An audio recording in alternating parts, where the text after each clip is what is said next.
Hey everyone, today we're going to have a look at a PvP game designed for Minecraft education.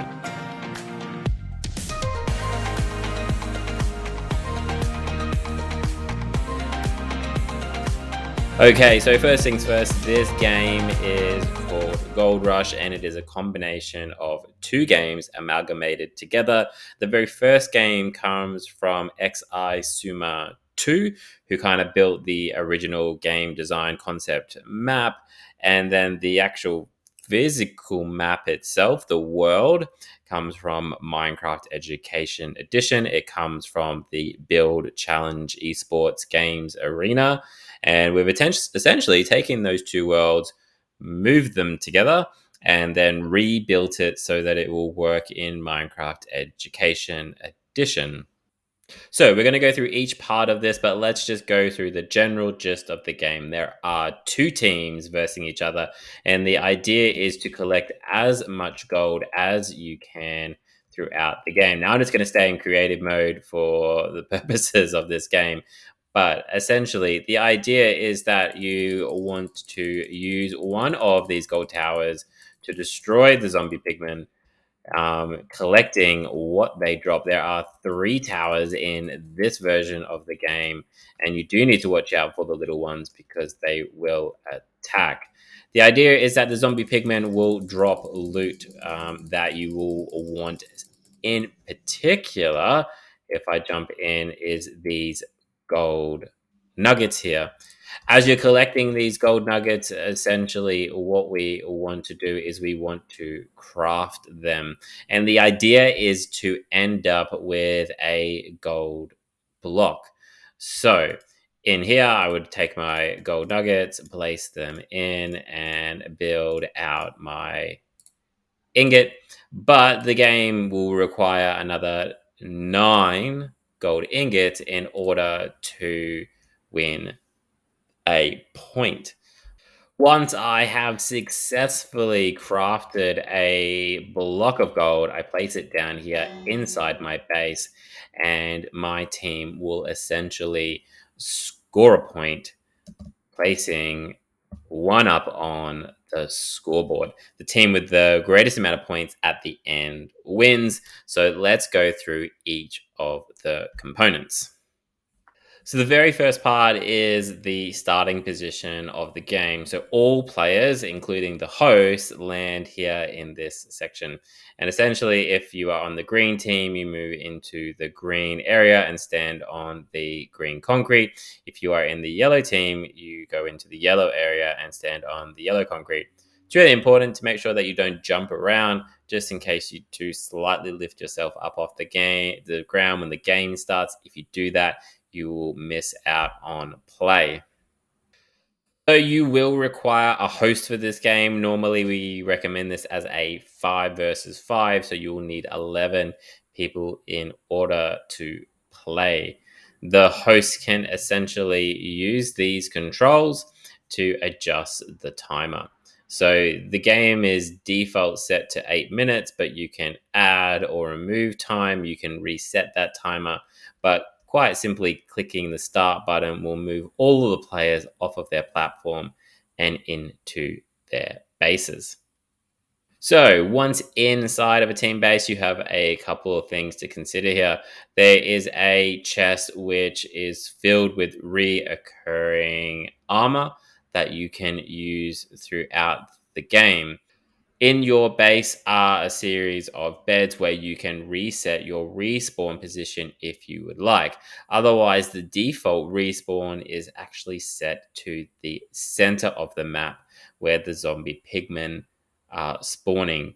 Now, that is totally up to you. As a strategy, you may decide that's where you want to spawn, or you may decide to play it a bit safer and stay inside your base. Your base is equipped with chests for you to store items, and you also have these levers here to consider how you're going to control the mechanics of getting in and out of your base. There is a pressure pad here to let you out, but do remember there is no pressure pad on the other side to get back in. So having 5 players in the game, you'll need to decide how you're going to manage getting in and out of your base. There are a series of towers located throughout the game, and we're going to have a look at the XP tower first. Essentially, the XP tower drops orb experience, and as I walk towards those, I will naturally absorb them, and then you'll see that my experience will increase as I'm going. There, in this version of the game, there are two at each end that you can stand at, and obviously, you will also pull out experience orbs as a result of slaying the zombie pigmen. Back inside your base, you have your XP trading zone.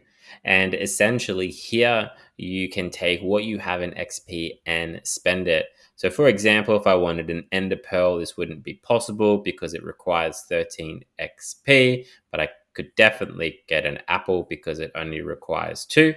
When I select that, it will give me that apple, and my 12 XP will drop down to 10. There are a variety of different things that you can choose from. And there is also this one here, which is called the Pigman Lightning Bolt, which will strike all of the zombie pigmen in the towers and destroy them. So, as mentioned earlier, you also have the gold tower, and in this version, there are 3 of them. Simply standing and hitting the zombie pigmen will cause them to drop their loot. However, do be careful that the smaller zombie pigmen will start to attack you at the same time. Equally, you have the challenge of the other players attacking you, as when you go to respawn, you do drop your entire loot, which they may be after. So back here at the control center, the host of the game has a control which will allow them to remove the zombie pigmen from the towers.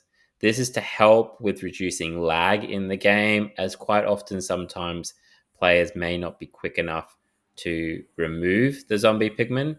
So simply moving up to this button, clicking on it, the operator will initiate a zombie pigman attack, and as a result, those zombie pigmen sitting inside of the tower will be removed.